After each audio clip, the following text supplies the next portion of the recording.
Welcome to another episode of Waves of Wisdom. Today, here with me in this beautiful setting in Singapore is a good friend of mine from Singapore, Dr. Jerome Joseph.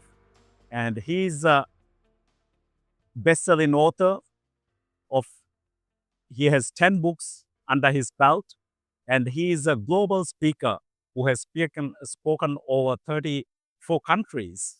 And he's been ranked number 2 in branding and marketing, in the world of branding and marketing. Welcome to the show, Dr. James. Oh, thank you for having me, and welcome to Singapore. Thank you. You're in little island now. Yeah, last time we met was in Maldives. It is right in one of our conferences. Today we are enjoying the excellent APSS convention. How have you been? Oh, I've been awesome. Yeah. I mean, I'm so glad. I think the last time we saw each other was before COVID, and we went through COVID, we survived COVID, and now the world is it's open and Yeah. traveling and speaking. So I'm enjoying it. Yes. Yeah. Yeah. I think the speakers are also back to business now. Yes. So just to start with, for our audience, can you tell us a little bit background about your childhood and what were you dreaming, and how you envision yourself as a child, as a teenager, in your college days, and how it all led to what you are doing now? Okay. Oh, and really good question, because someone just asked me that during the convention, and I was telling them, I think when I was young in Singapore, I was bullied.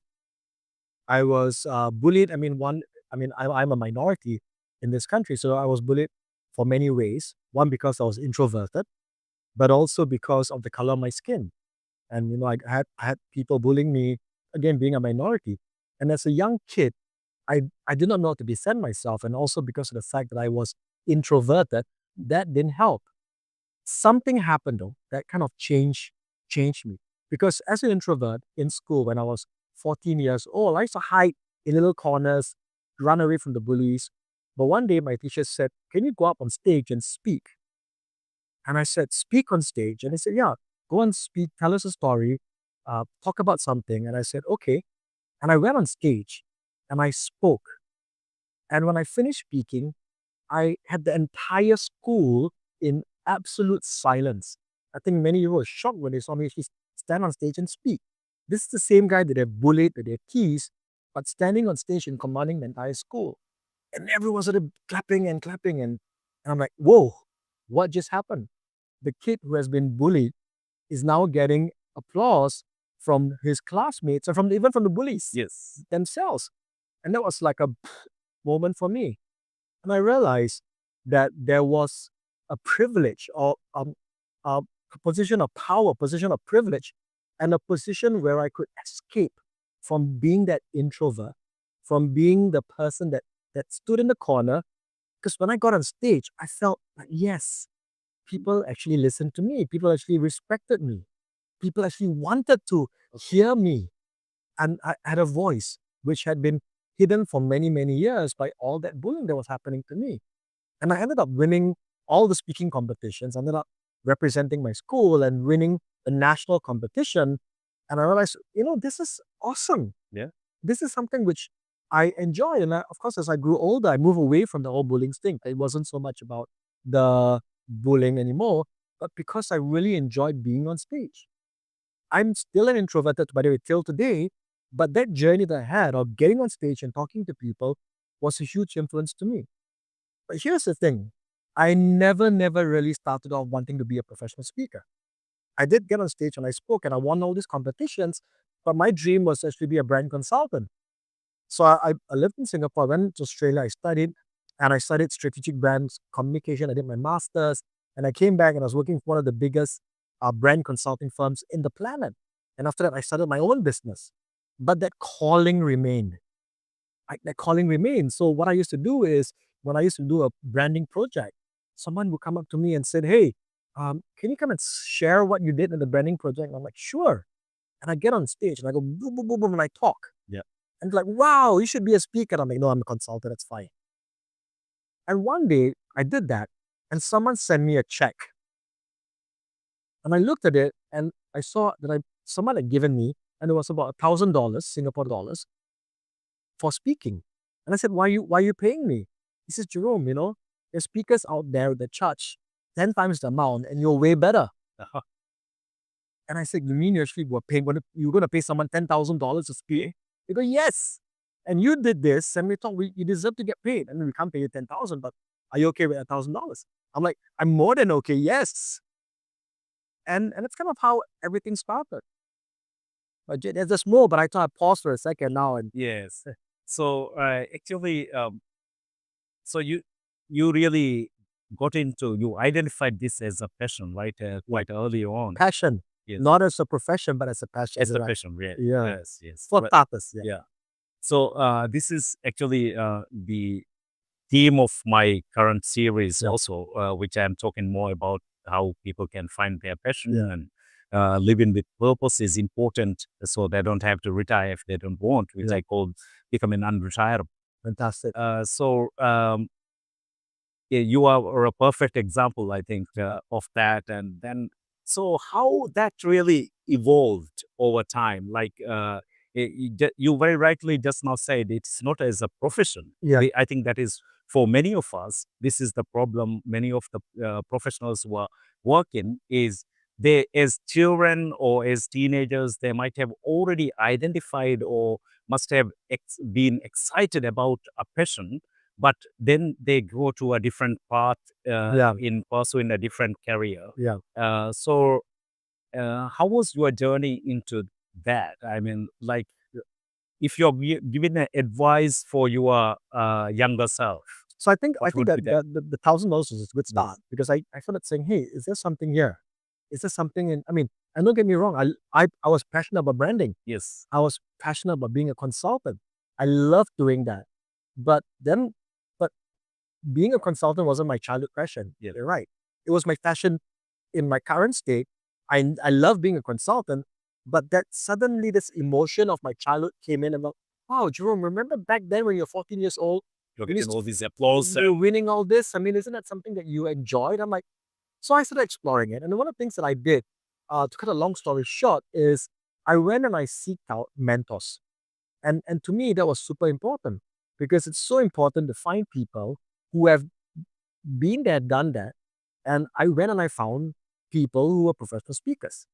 And I go to them and I said, hey guys, I mean, I'm interested in this. I heard about this. I think I'm pretty okay.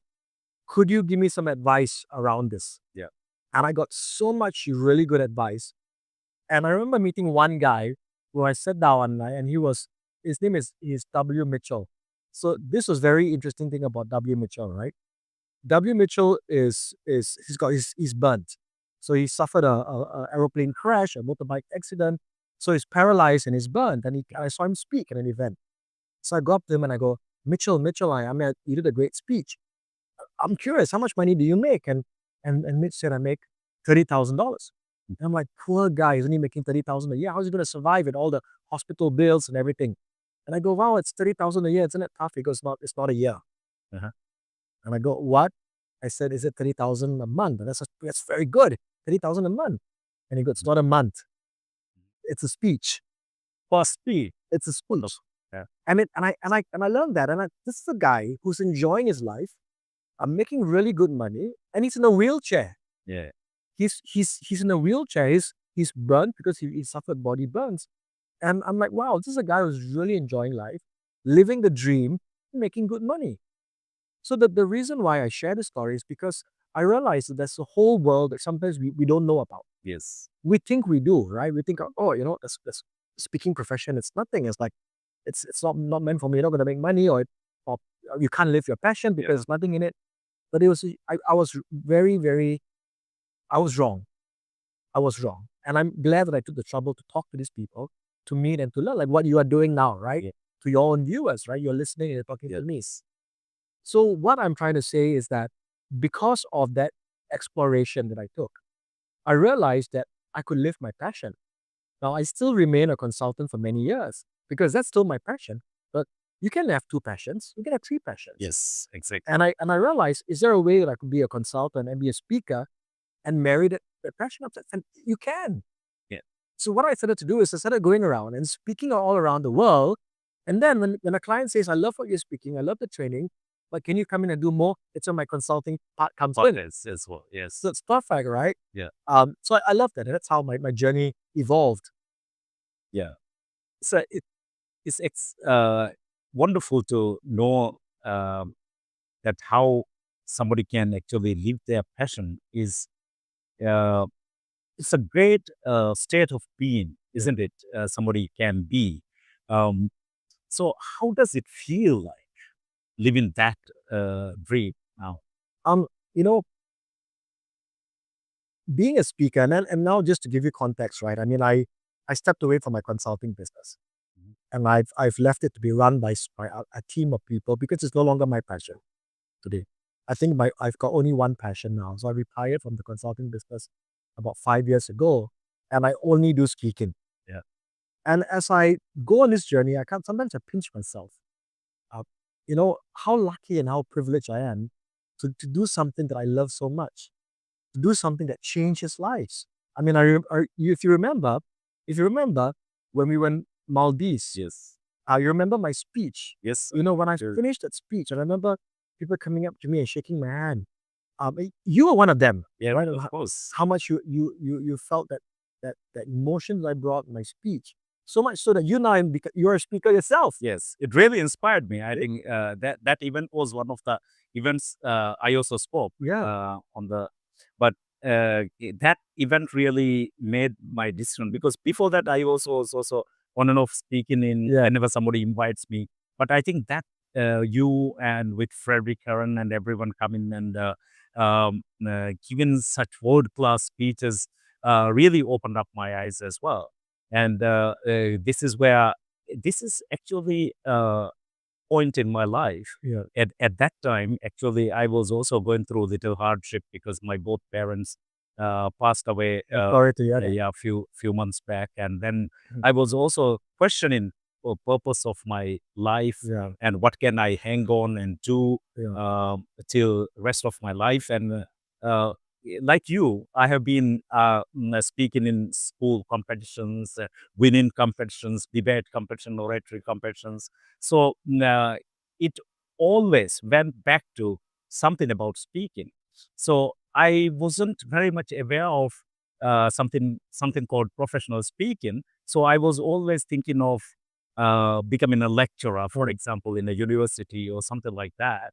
I thought will be fulfilling because I was also a tutor and a tuition teacher Yeah. while I was doing my A levels as well. So I think that is something I could do, and that I really loved when I did it back then. But then when I talked to my friends in universities, and I understood that it's a huge responsibility, and that if somebody really doesn't love it, then you are going to be very stressful in a job as a Yeah. lecturer or something like that. Then when I evaluated further and when I saw you and many others from Singapore Association coming and speaking and many others thereafter and many conventions I have attended elsewhere, actually felt this is something I also could do for the rest of my life. There you go. And so this is why actually I came up with this idea of writing a book also on this area of unretirable because I found that of lot of my speaker friends when I ask them this question, and I want to ask from you as well, when are you going to retire? I don't know.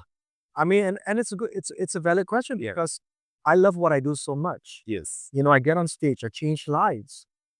In fact, it was very interesting, right? I mean, I was did a program, and this was a client of mine in Vietnam. So I go to Vietnam and I do this program, and the lady comes up to me and she shakes my hand and she goes, you know, I needed to hear this. I needed to hear your message today. And she started crying, and I started crying, Yep. and we're both crying. And I don't even know anything about her or her life, but it's that hidden, that uncommunicated message that passed through. It's like I know, and that's why a big part of why I do this is, of course, I live the dream. I travel around the world and I do all this, but I do it because I truly believe that my message is going to change someone's life. Not everyone's life, Yeah. but someone's life. And that's why I continue to do this. The day I retire is the day I know I'm unable to deliver on stage. I'm unable to deliver or to do what I do. Or I've lost interest in it. And I don't know when the day will come. But right now, I love it. I know you don't foresee, right? I don't Losing force that it. interest. I don't force it. Yeah. When Because I think it's also important, and because I am also professionally, I have worked in the pension industry as well, and I know retirement and saving for retirement and things like this is very important. But from so many people's experience, people I knew around my circle, including my dad, for example, I have seen what they have gone through after they retire Yeah. when they don't have found this clear purpose and passion which they can hang on for the rest of their life. Yeah. Because once their profession comes to an end and when they comes to a age where they have to by legally retire, then they don't have actually anything else to follow other than. Absolutely. I think a lot of people think that it's okay, and a lot of people dream, and I think this is how the social notations or what we have been taught in the system, especially in the financial system, is Yeah. what normally somebody will call as the fire, Yeah. right? Financial become financially independent, retire early. This is what normally the narrative which has been Yeah. told, but it is not really true because there's more to retirement or living a purposeful life or living a fulfilling life than just having money, isn't it? Agree. I mean, I've done well in my life. And then I have to admit, because I've built a business, I had a consulting business, speaking business. I've done well in my life. Um, but it's not always about money. Yeah. It started off being that. It started off. But I think there are different strokes when it comes to passion, right? So you can have passion, but you can make zero money from it. And I think as someone who's starting out, that's really not feasible. Yeah. Because if you have a passion for maybe doing finger dancing, Right? So think about an extreme example. You're like, oh, this is finger dancing, right? I got a passion for it. Oh, well, look at my finger dancing. then you got to work really hard to make money from it. And then who knows? There might be a market for it. Maybe who knows? With TikTok, you can. Yes, right? Who knows, right? But the thing is, I think when you follow your passion, the next thing that comes to the mind is asking yourself the question is this going to help me in my journey, in my career? Yeah. Am I going to follow my passion and at the same time make money from it? And I think that's important. Yeah. Because one of my passions is golf. Yeah. But can I make money from it? No. Unless you want to see a clown hitting the ball in the water. But Yeah. I mean, that's something that I talk about. Is that you when you have passion, great, follow it, but you also got to make sure that this enables you to have the life that you deserve. Yes. Now, that you deserve, the life you deserve could be a wealthy, or it could be a simple life, but it allows you to have the life that you deserve, and I think that's an important thing about passion. So for me, at this stage of my life, I mean, I do this, but I also want the life that I deserve. Yeah. And the life that I want is a life with my family, with spending time with my two beautiful daughters, spending time with them, but also going and traveling and meeting people and helping them and really, really sincerely helping them. I mean, I coach probably about 20 speakers at this convention. I was just telling someone, at least 20 speakers here, and some of them are doing so well in their careers, and I'm so happy for it. Yeah. So I've known that I've done my part. I've helped, I've contributed. I think, yeah, you're doing an amazing job in that sense as well. I don't know if you remember, back in the convention in Modics, I asked you to actually evaluate my speech and uh, give me an idea from the branding and the presentation, PowerPoint point of view. Yeah. And you gave some excellent points. And Sure. today I follow those, and which has really helped me to elevate my speaking. And yes, interesting. I remember that. I remember sitting down speaking to you and giving you feedback. Yeah. But were you the only guy that I spoke to that day? No. No. Yes, exactly. Right? So I went around and I went to help multiple speakers and I went to try to help them, isn't it? So here is the Mhm. Yes. Here is the key thing about the beauty of this business and your passion. If you are good at something, Yes. and you love what you do and you're good at something and you're doing well in it, build a runway for someone else. Help them. Yeah. Don't keep it to yourself. Yes. Because Exactly. for me, that is an extreme act of selfishness. Yes. Now, I'm not great at golf. I'm passionate about golf. I'm not great at golf. Yeah. So I'm not going to come and teach you golf, Of course. because you're going to get as bad as me or worse, right? Yeah. But I'm really good at speaking. Yeah. I get on stage. I've had 10,000 people. I can move them, make them cry, make them laugh. I can do that. Now I have that gift. And now it's my job, it's my legacy to take that and to give it to someone else. Yeah, of course. Because why do we do this? We do this because we serve our audiences. Yes. And that's my fundamental belief, that if we look at passion at a deeper level, you might be passionate and we're making good money, but don't keep it yourself. Yes. Passion needs to be shared. Yes. And that's what I truly believe. And you use the word unretirable, Yes. is to create your legacy by creating other unretirables. Yes, exactly. Yeah, this is what actually what frustrated me also, and that even from that day it led to myself, our good friend Afif, and few of our other friends coming together and forming the Modi's Professional Speakers Association. Good on you. Also, because we want to not only us to get better in this profession and passion, but also to take others with us on our journey. Fantastic. So that's the reason, and that's why we are here as well, attended on behalf of all the members, so that we can go back and share what we learned from these conferences, right? So just connecting back with your area of expertise Yeah. in branding, and since now we talk a little bit about unretirable, how important is creating a solid personal brand from early on to become unretirable or to achieve?